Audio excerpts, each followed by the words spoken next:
Deputy Brid Smith on behalf of People Before Profit. Good Ceann Corlin Féidirlim Taoiseach, I want to return to the question of data centres and the threat to thousands of households, some of the most vulnerable people in the country this winter and beyond, of power cuts, of them losing their heating and freezing cold nights, and, as was warned by Dr. Fitzgerald, none other than him who heads up the RSI, the potential of hypothermia in old people.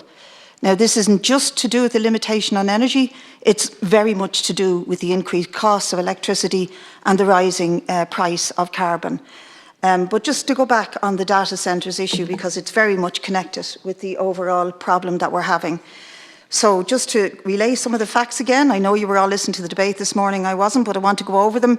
There are currently 70 data centres operating in Ireland, which represents a 25% increase compared to 2020. Dublin has the largest amount of them and has now become the hub for data centres in Europe.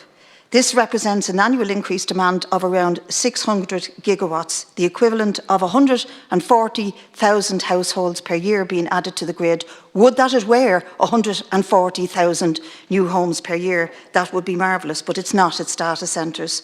Over 2020, we saw a 27% increase in gas demand from these data centres. I want to do a few quotes to you from very representative bodies who look after our energy. Grid have said, the rate at which data centres are seeking to grow their load is unprecedented. Over the last 4 years, we've seen an annual increase in demand of around 600 gigawatts, equivalent to the 140,000 households. The key demand is data centres. The median demand predicts that data centres account for 25% of all demand by 2030. Crew have said the type of projections that Grid have given us is that electricity demand is to rise between 50% by 2030 and primarily driven by the data centres. This is the primary driver, and it is really exceptional on the impact that it's having. MARI, the Research Institute, have said that data centres currently requesting connection are facilitated. Ireland's legal 2030 target of reducing economy-wide emissions by 51% would become effectively impossible to meet. So which is it? Data centres or providing people with energy to heat their homes, or data centres or reaching our climate targets? And just to quote Dr. Fitzgerald again of the ERSI, he says the cost of interruptions to electricity supply in a modern society are huge, we all know that, but he also says if you have a significant interruption, the blackouts, if they occur, will have much greater impact on households than they will on business.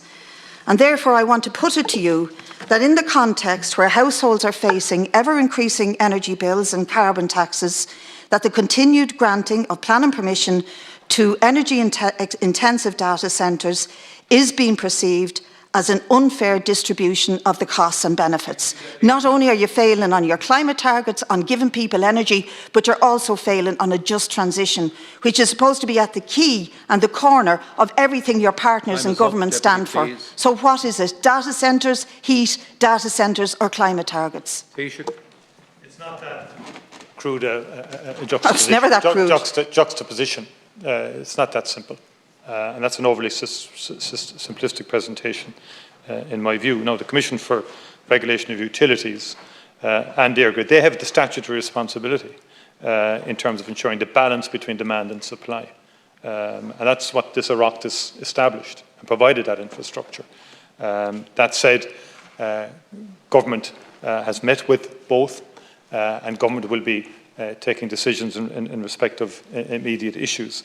But again, they both have advised that there is a short to medium term risk to electricity security of supply, and they've identified the main challenges. The lower than expected availability of some existing power stations. So 2 went out. Anticipated new power stations not being developed as planned. Expected growth in demand for electricity, including due to the growth of data centres.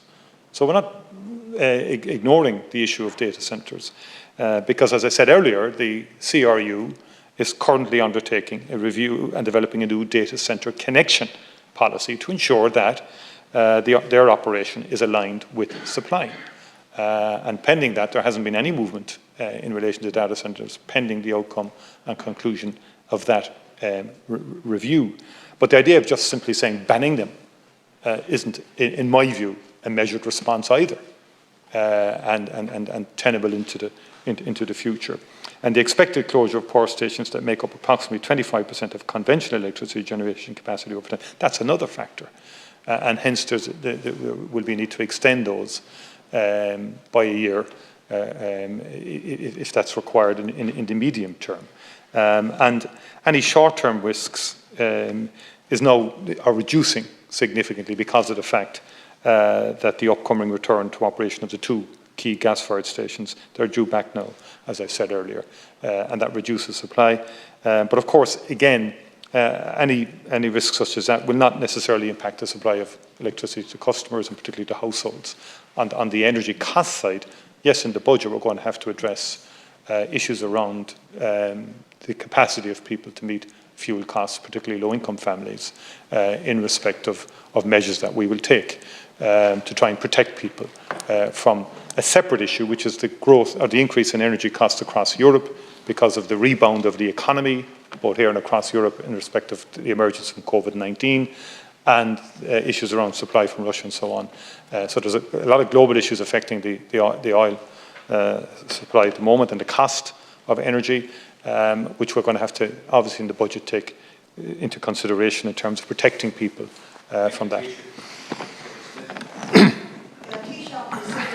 With Crew, you've met with Brid, and you've taken advice. I haven't heard anyone on the government benches deny the warnings from Crew, from Brid or from Mari. I haven't denied them, you haven't called them wrong, but you've met with them. I want to ask you a direct question as a leader. Have you met with iCloud Infrastructure Ireland? Have you met with Michael McCarthy, the former Labour TD, who heads up this lobbying group on behalf of the global corporations, to whom you pay such servitude that you say Ireland has a reputation of serving the interests of FDIs, but you don't have a great reputation of serving the interests of your own citizens? It is not that this country should be used as a basis for the ever-expanding need of global citizens for data. We have to be measured in about how we look after our own citizens. And what I see here is a craven bending over of this and previous governments towards the global corporations. At their behest, you are willing to have heat cut off in homes this winter. You are willing to miss our climate emissions targets in 2030.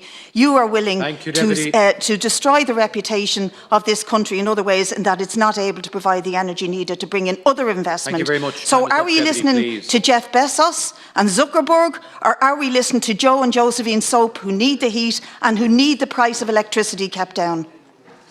First of all, say we are intent and determined to meet our climate change targets by 2030. Absolutely determined to meet them. And have brought in legislation which has been groundbreaking in that respect. And this government has done that and has passed our climate bill and will be developing a climate action plan. So we're very determined to meet those particular targets. And we don't believe in cutting anyone's heat off. And again, you're deliberately creating that sort of divide, that sort of divisive approach to these issues. And may I say, I have not met iCloud, whatever you call them, infrastructure, or indeed I haven't met Michael McCarthy in respect of this. I have not met him at all in respect of this. You have asked the question, and I want to make the point. You talked about FDI, that we have a great record. You said it in a very sort of throwaway remark as if it doesn't matter. I'm not interested in any multinational company for the sake of a multinational company. I'm interested in the thousands of people that they employ in this country. That's who I'm interested in. And I think the problem with you, Deputy, at times, is that you just dismiss that as if it's something that should never have happened in this country. Because I know you have an ideological view about how economies should be modelled, how society should be modelled. I don't accord with it. I don't agree with you. I think the fact that there's thousands of people working in factories all over this country matters. No, I think there's an issue in terms of the growth of data itself and the power demands that arise from that. But we're not going to change that by simply banning data centres forevermore. If every country adopted that, you will not have the digital transformation that is happening, whether you like it or not. There are two fundamental drivers at the moment. We need to move to a green-based economy, and there will be digital transformation. There will be increased demands on the production of and utilisation of data. That's a reality of the modern world. The challenge is to grow and develop an energy infrastructure that can deal with that and meet that.